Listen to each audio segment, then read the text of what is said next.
Aux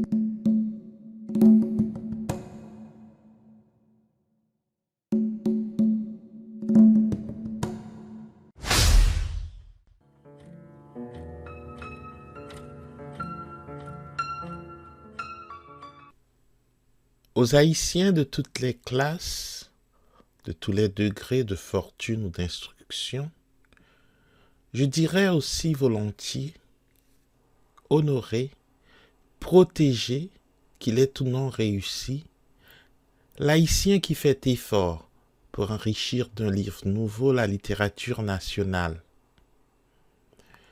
Une race à qui l'on dénie toute aptitude à la civilisation n'a pas le droit de dédaigner la gloire des lettres. La poésie haïtienne est un argument qui peut être à double tranchant. C'est pour nous tous un devoir de patriotisme de ne pas le laisser rétorquer contre nous. Georges Sylvain, novembre 1898. Un rêve de Georges Sylvain. Pendant une tournée de conférences qu'il fit jadis dans le sud de l'île, Georges Sylvain écrivit à ses collaborateurs de la Ronde ses impressions sur les diverses villes traversées. Et il finissait ainsi, donnant son idéal d'une revue haïtienne, trait d'union et lieu de rencontre de toutes les âmes fraternelles que hante un même rêve d'art et de beauté. Trouver en dehors de la politique, pour tous les Haïtiens de bonne volonté, un terrain d'entente et d'union. Faire concourir toutes les forces intellectuelles de la nation à la civilisation de la patrie commune. Les rendre conscientes d'elles-mêmes en leur apprenant à mieux se connaître. Indiquer aux générations nouvelles venues dans le monde à une époque de transition leur mission spéciale, qui est de préparer l'avenir, de moraliser le peuple par la révélation de l'idéal artistique, de l'instruire par une initiation graduelle à la connaissance de la langue et de la civilisation française obtenue à l'aide de notre dialecte créole.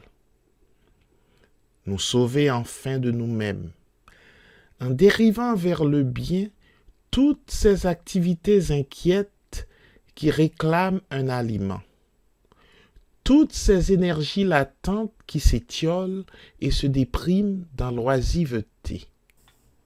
Un fait dont chacun de nous, pour peu qu'il réfléchisse, ne peut s'empêcher d'être frappé. C'est le manque de cohésion de notre société.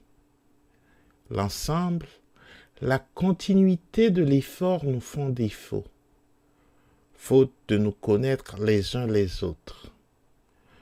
Aujourd'hui ne sait pas ce que fut hier. Chose plus curieuse, on s'ignore d'une ville à l'autre. En répandant dans le pays le goût d'une culture nationale, renouer la tradition interrompue, unir le passé au présent et préparer l'avenir. L'amour des lettres sera ainsi un lien qui unira les cœurs, une manière de religion qui hâtera l'avènement de cette fraternité qui jusqu'ici n'a trouvé place que sur nos actes officiels et dans les colonnes de nos journaux. Vulgariser l'œuvre de nos bons auteurs, aider les jeunes qui méritent l'attention à se faire connaître du public. Qui ne voit les espérances qu'il est légitime de concevoir d'une pareille entreprise? Aux Haïtiens de toutes les classes, de tous les degrés de fortune ou d'instruction, je dirais aussi volontiers, honorer, protéger, qu'il ait ou non réussi, l'Haïtien qui fait effort pour enrichir d'un livre nouveau la littérature nationale. Une race à qui l'on dénie toute aptitude à la civilisation n'a pas le droit de dédaigner la gloire des lettres. La poésie haïtienne est un argument qui peut être à double tranchant. C'est pour nous tous un devoir de patriotisme de ne pas le laisser rétorquer contre nous. Georges Sylvain, novembre 1898.